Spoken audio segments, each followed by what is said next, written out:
because we would like to tackle certain topics here at the beginning and then follow up in the practical session. We start maybe from not only can we use the archival footage material, but how we use it and should we use it. And then in the practical session we go into details how to approach the whole process. We have wonderful guests, and it's a great privilege also to have experts who also represent different perspectives, so documentary filmmaking, archive producing, and historian perspective. So, Julian Niedl, you are historian actually from origin, but you combine it with your love to visual storytelling with archive footage. Yes, exactly. Hi, everyone. Yeah, studied history, got a master's degree. That's a while ago now, but then quickly turned to film. Worked in historical documentaries at the beginning, and then realized that you can work as an archive producer. You can actually combine history and film making in that sense. And became a freelancer in 2019, which was a great time for it because in 2020 a lot of productions happened. Yeah, so I've been doing this for quite a while now. I work for documentary films, but also for fiction, sometimes for advertisement. Yeah, and I also work in short film, in distribution. Lorraine Blumenthal, director and archive producer. So you will bring us this perspective of a creative process, but at the same also certain responsibilities from ethical and practical perspective. Hello, yes. Yeah, I think I started off with documentary filmmaking, and I had a documentary that was part of Archidoc. I think it doesn't exist anymore, but it was a program for documentaries based on archive material. And this is when I fell in love with found footage and material, and yeah, decided over the years I slided into the field of archive producing. And Zoran Jovanovic, producer from Slovenia. Zoran is a producer of film that is screened in the festival, Punk Under the Communist Times. The first screening is today? On the 3rd, exactly. So, and it's a big film based on mix of state-owned, international and private footage. Yeah, I'm Zoran Jovanovic from Ljubljana, and I'm before that documentary I produced mostly feature fictions, and this is our first archive, let's say, documentary, and it's titled Punk Under the Communist Regime, which describes very strong punk movement which appears in Slovenia, which was part of the ex-Yugoslavia, and in the period from 78 till 84. And it's a lot of archive material, yes, private and also from the national TV mostly, because national TV was a co-producer. Actually, the film is Slovenian, Serbian, Bulgarian co-production, and it's a mix of the audio, video, and also the photography archive. But like following up on that, because there are two ways of start to work with film based on archive footage. Like sometimes you have a story that you want to fill with the archive material, but sometimes there is a material that catches you and inspires you to create a story. How was it in your case? In our case, because the director and the story writer was also one of the protagonists, was part of that moment. So, so he actually, and we have a lot of protagonists, from these music bands and from this period, which we interview. So mostly it was like first story and then the archive, so, but like also the combination of maybe both. And how it is from your perspective, like as you are both archive producers?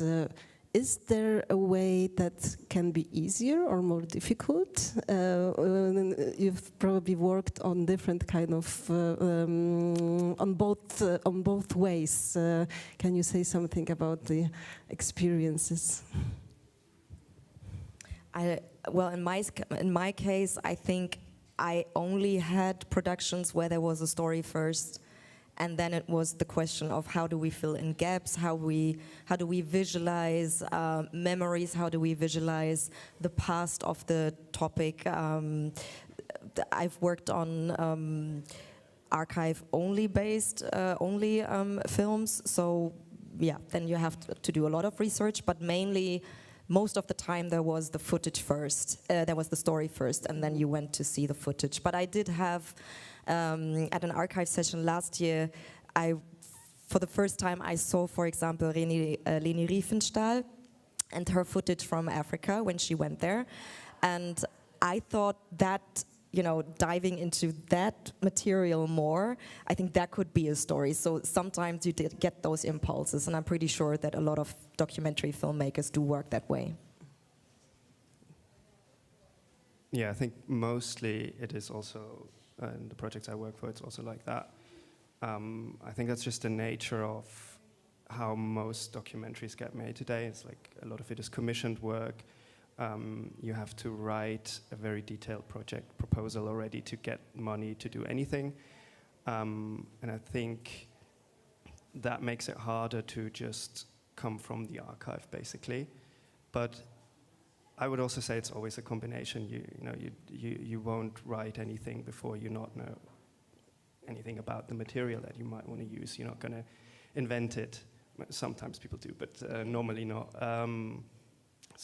But it makes it harder for us, of course, because there's a whole level of like expectations that can come from a channel that commissioned the program, but also from directors, from editors that come to people like us and say, but there must be something that must exist. I know it must exist. And like, maybe, but maybe not.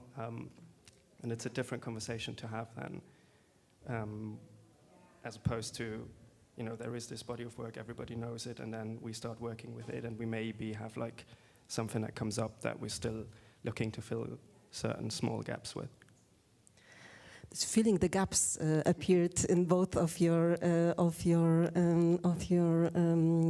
explanations, and it is like this because very often the topic, the stories we want to tell, they are not enough documented to really tell the story. How is your approach to that? I mean, you were looking for private footage, or if the private footage came first? No, actually it was like the first footage, archive footage were from national TV, the archive footage, the most of them.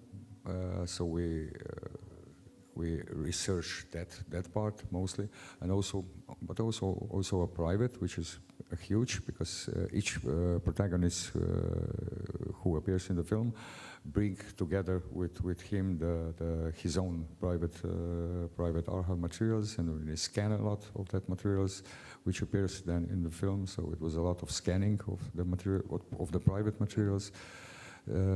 And then also the third part was also the photography, the private photography from the National Museum of Modern Art, which has a very huge archive of punk photography from that period.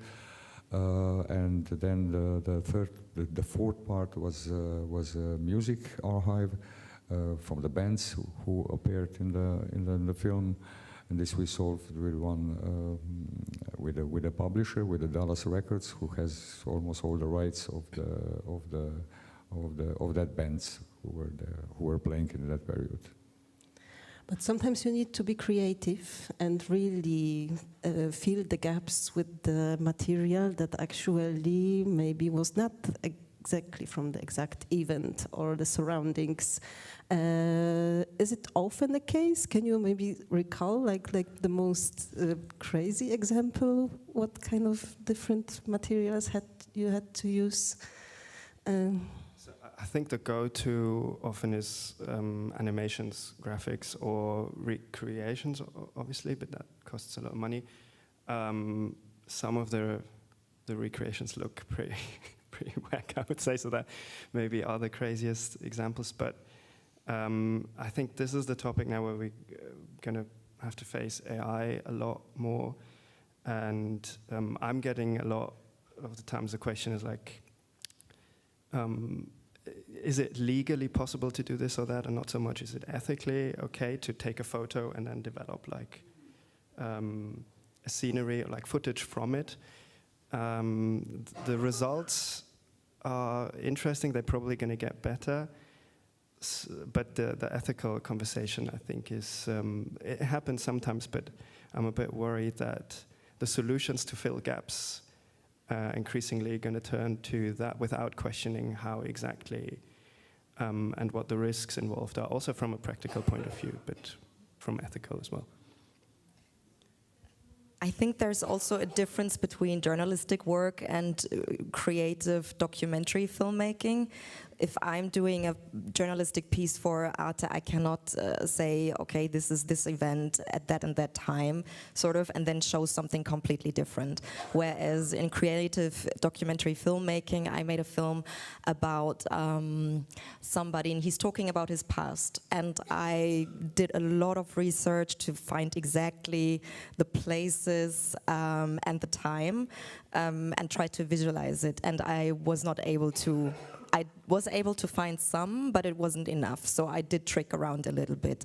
And since he's not saying this is this and that, I was more playing with the archive material to sort of, to sort of visualize his memories. But it's not him, it's just a group that where somebody looks like him.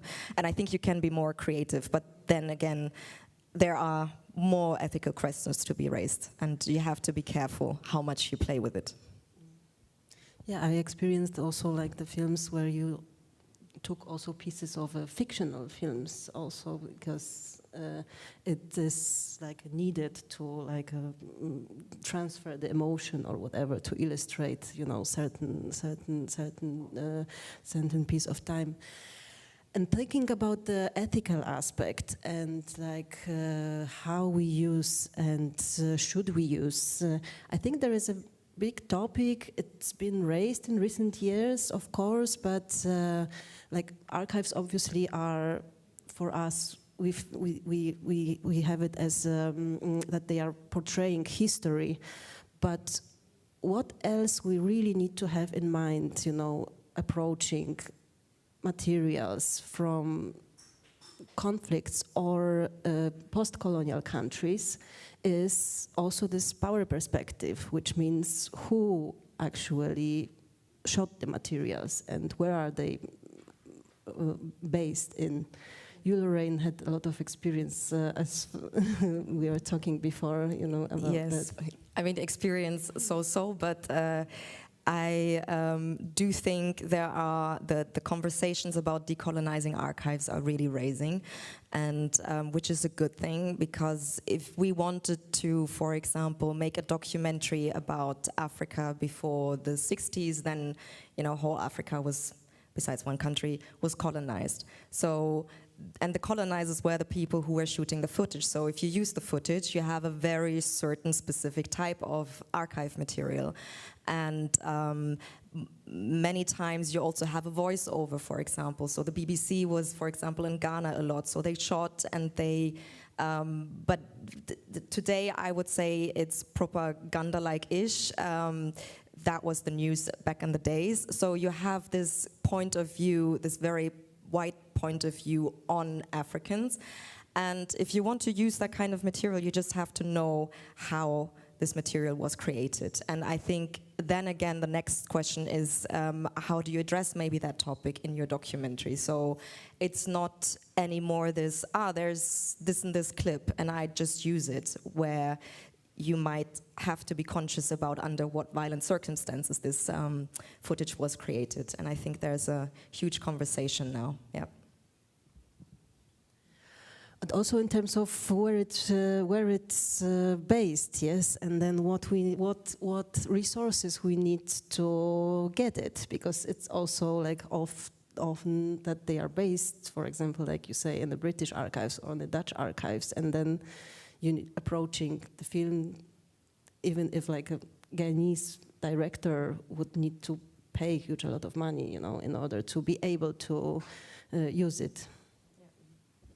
Yeah, exactly. So a lot of, for example, the footage from Ghana is now at the BFI, at the British Film Institute. So if you're a Ghanaian filmmaker and you want to have access to it, you need to travel to London. You need to ask the High Commissioner if you can get access. It's not like a public institute where you can just enter and look at archives.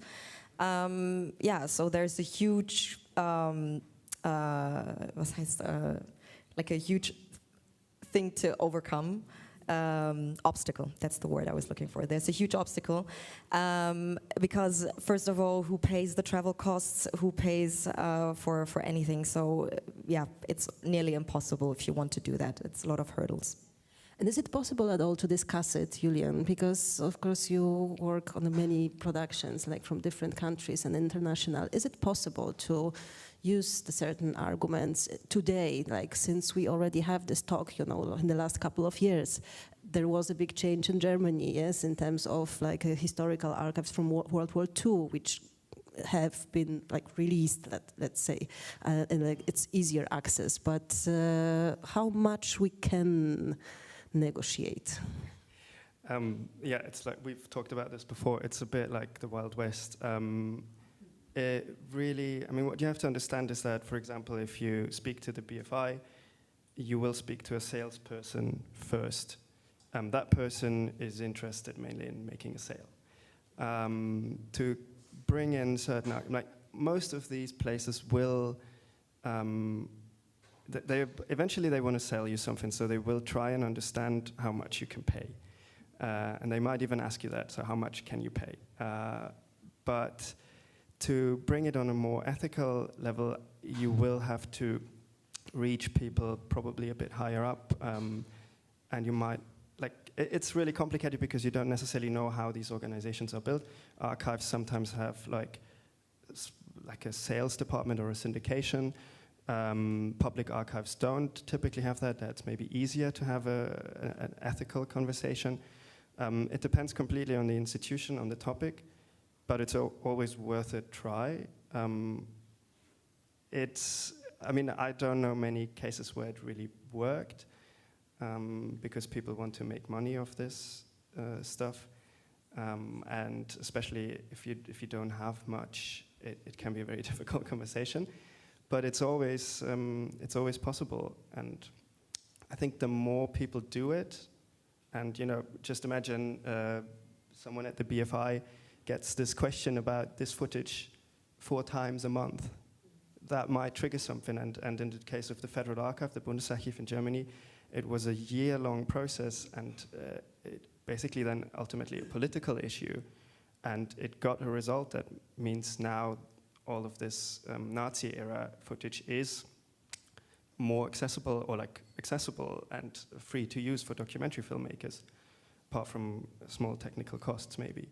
So it's possible, but it might be a very long and tricky road, and it's something to consider as early as possible. If you're thinking about making a film, this is your topic, don't think of archive as primarily like a post-production issue. It might be your core issue from the beginning. It doesn't mean that you have to spend all your time on it, but start certain processes and understand what the context will be once you actually want to get the footage. Following up on this ownership, it also happens, and importance of starting this process of research and finding out where the rights are. There are also many archives that happen to be in many different agencies, or how is that possible? Yeah. And how to deal with it, because then, well, if you are new, to this topic, and then you approach and you see Getty Images has it, then Archive.org has it, Footage Farm. Actually, they have the same footage, but then the price range is like that. Yeah, I mean, it has two sides. So basically, I'd say the negative side is that it raises questions like, how is it possible that everyone sells it? But I think we have to distinguish between the material and the rights, and someone might not have the rights, but the material, and that can be important to you because maybe the rights it's not possible to clear them anymore, or it's public domain, but you still need, like, arguably the best quality footage that you can get, and you might have to pay someone to do that. But I'd say on the flip side, and what for me as an archive producer is actually a positive, it gives me a bit of flexibility because everybody knows, like, I can go to an archive and say, well, they're selling it as well, you need to give it to me cheaper. And if you have a good knowledge of the landscape, then basically when I get a rough cut, an edit list, I can go through it and I will identify the ones where I know, okay, I can go elsewhere. We might have gotten the screener from here, but I can go elsewhere and I can get a better contract. It's producing at the end, and it's very like looking at numbers. But for me, sometimes it's more of a positive even because it gives me flexibility. And yes, going into the rights, contracts, we go into detail in the breakout session, but I would say there are, of course, different approaches with the historical archive and different with the personal archives. You had a lot of personal archives. How was your approach to clearing the rights? Because was it clear for you whom you should approach, or not always? And what were the risks that you actually had to take as a producer? Yeah, in our case, because as I mentioned, the director is a friend of most of the protagonists. He was also part of the movement, and we contact all the protagonists who appears in the film. We were in discussion with them, and we prepared the paper, so the contracts, and inform them in advance to discuss with them to bring some personal archive materials with them, and then it was like it was not such a huge problem, let's say, in our case. Maybe we have more problems with one feature film which appears also in the film, and this feature film, it's a part of the film which is in the film, and this film, it's one very famous partisan Tito Second World War film. And when we researched who has the rights for that film, it was a Sarajevo Film Institute, and since they like almost bankrupt, and it was like, but we get that material on the end. But this was most time consuming in our case. Is it at all possible to clear all rights to archive footage? Yes, because like from my experience, there is always this, and it's mostly on the side of the producer, because of course, like, the producers are the ones who are signing the contracts and then transferring the rights to the TV station or streaming platform, or even like distributor, like to cinema release, that yes, we have secured the rights to the archival material, but there are also gaps in the contracts, in the informations, and in understanding the information, what kind of rights you are actually getting. We were talking, I don't know if you, what were maybe like what kind of questions you are facing, or how producers are surprised what is secured or not secured. Yeah, so I'd describe my job as like mostly an advisor for risk assessment and risk management, because it's so often, especially in Germany, the copyright is quite restrictive, it's often impossible to clear everything. Then there's like so many layers to this, where it's like there's actually very few materials where you can have like all the rights that you need, like personality rights, copyright, and everything included. With a lot of this stuff, you won't have that, but it isn't really a problem because there just isn't really much risk coming with it. If there is no paperwork to something that was produced in the 70s, then it's very unlikely that some second cameraman will come up and produce that paperwork. So, I mean, I think it comes down to experience, like a mix of experience, common sense, and I mean, when I started this, I had to get used to insecurity and to like, I had a lot of sleepless nights because I've studied history, I've come from this background where it's like, you research, you put a lot of time and stuff, you take your time, and it just didn't translate at all into this job. And it was really about taking risks here and there and be prepared, like try and understand as well as you can what are the risks, what could happen. And when you do this for a longer time, you realize where there are maybe more risks and where it's less. So, I mean, I can, like many stories, but of course, sensible topics that are in the more recent past, that's like a big red flag. Be very careful. I mean, I could imagine with the punk generation, maybe there are some people that you can see they're 15, 16 years old.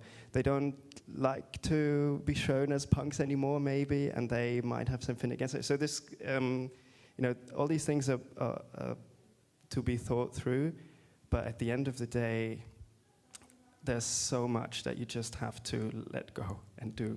And most problems can be resolved afterwards with a little bit of communication and a little bit of money if need be.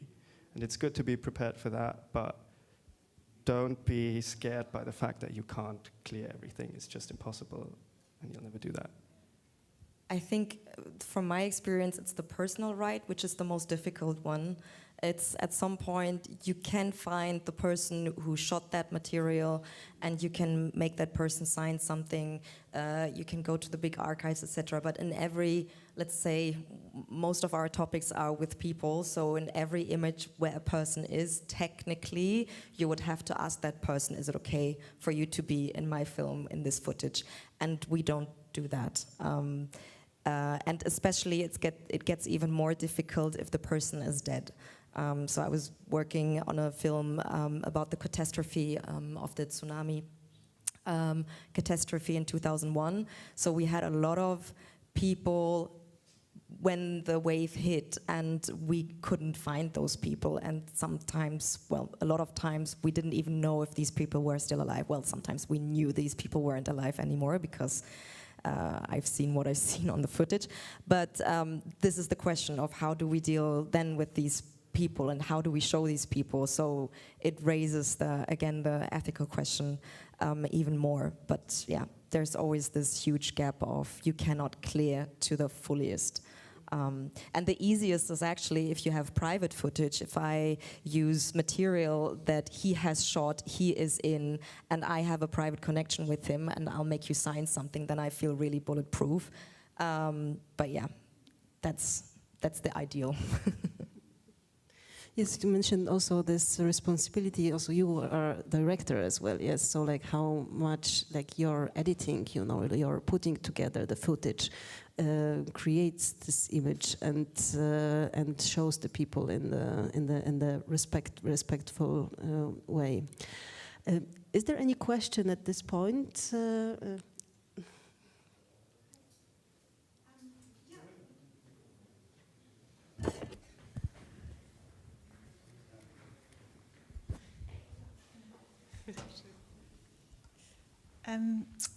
Yeah, it's something that you were just talking about just now. I was thinking, I guess particularly with the tsunami example, what's the kind of time difference that shifts the ethics? So, for example, if that footage was shot live and was streamed live, you wouldn't obviously expect permission. And then when you use it 20 years later, permissions required. And I just wondered if there's an idea of thinking about a timeline, particularly with social media, where something shifts from being live to being reused, and where the ethics fall within that timeline. Thanks. Yeah. I mean, with the tsunami catastrophe, it's a special case because that was in 2001. So there were no mobile phones at the time. So it was the era of camcorders, and it was a lot of tourists who were in Thailand. So a lot of people associate the catastrophe with Thailand, whereas the most death toll was actually in Indonesia. But you had the most footage from Thailand because, you know, tourists, Western tourists, did have the money for camcorders. So it wasn't live streamed. Now, these days, you have TV stations or you have news stations who are immediately on the spot, and then, you know, you have live streams. So I think that is already the difference. So this footage from back then, you would have to go to the tourists, the private people who have the footage, and then later onwards, TV stations came in maybe a day later. And so you could also acquire the footage from them. When it comes to live streams now, I think it's up to mostly it's newslets, news station who are on the spot, and they do have probably ethical guidelines as well. I do think it shifted to the better, where many years ago, I would say, and sometimes it's still the case, when you have bodies from the south, when you have black bodies, Asian bodies, they do count it and still count less. So news stations would be rather like, okay, we're going to film this, whereas, oh my God, there's a Swedish tourist dead. We need to be respectful and cannot show faces. So, and I think there's more awareness today that we need to be respectful with everybody. So I do think that shifted in terms of timeline, but and also when you live stream now, I would hope that you know, whoever is recording is aware of this. But then we have things like situations like the George Floyd incident, where it's very, very important to, you know, just record it and just make it available so everybody sees what's actually been happening. But with this video, I mean, yeah, it's very, very disturbing to see somebody dying live on camera. Yeah, so. So I think maybe relating to this, I'm not sure, maybe I misunderstood you, but so there is a difference between news and documentaries that are being produced much later. So, but they are similar in the sense that you have to justify why you are violating someone's personal rights, because these personal rights do continue to exist, of course. It's just that legally a news outlet has they can be much more lenient in, well, they can argue this is newsworthy and therefore this trumps the personal rights, and therefore you don't have to clear that necessarily. But as a documentary, it's obviously much harder 20 years later to argue, hey, this is newsworthy, I have to show this. So there's a lot of common sense in that, I would say. It's like, think about why do you want to use this? Can you make a really good case why it's necessary and why it's more important than someone's personal rights? There's no black and white with this, of course. At the end, at least in Germany, it would literally be a judge that says, yeah, that sounds about right, or it doesn't. But there's a difference between news and documentaries, although we're both editorial use in that sense. Coming back to footage, we are coming to an end with our session, but there is also, Julian, you mentioned the AI, and I was wondering if in your experience, also as a director and a producer and as archive producer, have you ever faced the situation of modifying the footage? Today it's like of course the AI is the biggest challenge, but we have also different means. Where is your like limit, or how maybe you had some and it changed across the years of working with the materials? Editing or I'm very, very old school. I'm not. Especially when it comes to archive, I don't like AI. I watched Terminator 2 too many times, but I know that it has advantages. So I think for me, AI makes sense when it comes to organizing my archive and also to finding archive. I think AI can be useful, but when it comes to generating images or to also change images, I think we're probably both too much into history love, or maybe you as well, to actually go into, I want this image to be changed by AI into something that was not it. I don't know. You're a historian, so it's... Yeah, I mean, it's very difficult to draw the line because we have been modifying images and footage, archive footage, for a long time. Restoration is a way of doing that. Just color grading is as well, and that does change the perception of certain archive footage. It's very hard to say what the original actually is sometimes. Well, for me, one big topic in the historical documentaries always has been the colorization of black and white footage. And I think it's gotten to the point where most, in Germany at least, the big television stations, they will demand that. So you kind of have to do that when you get a commissioned work from them.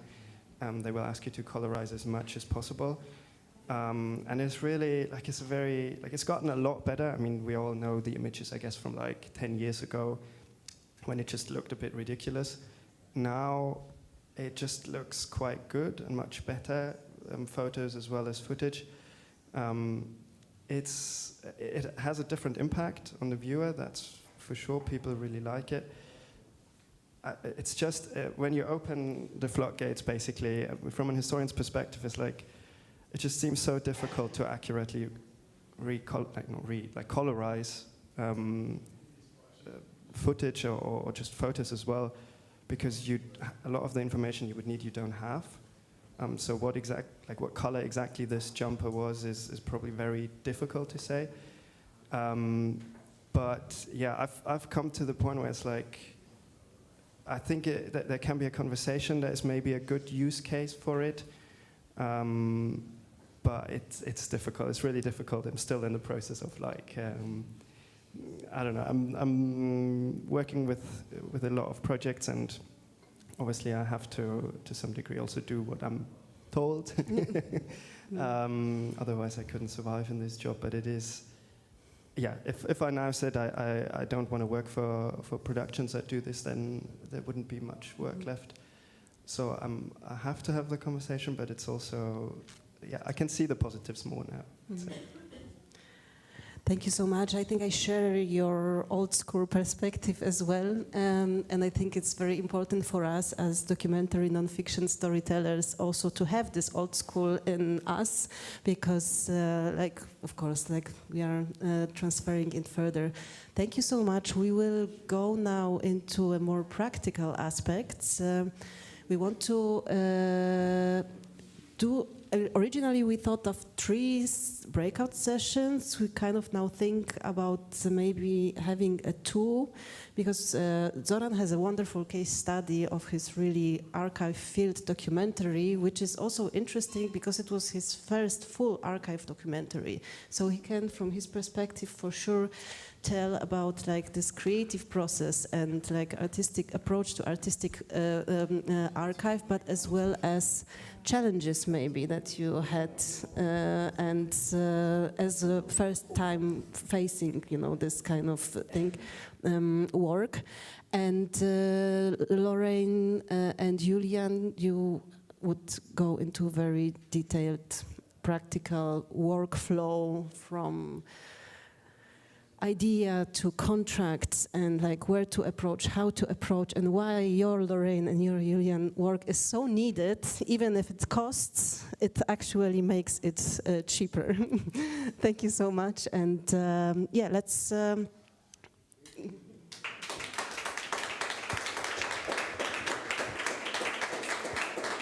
maybe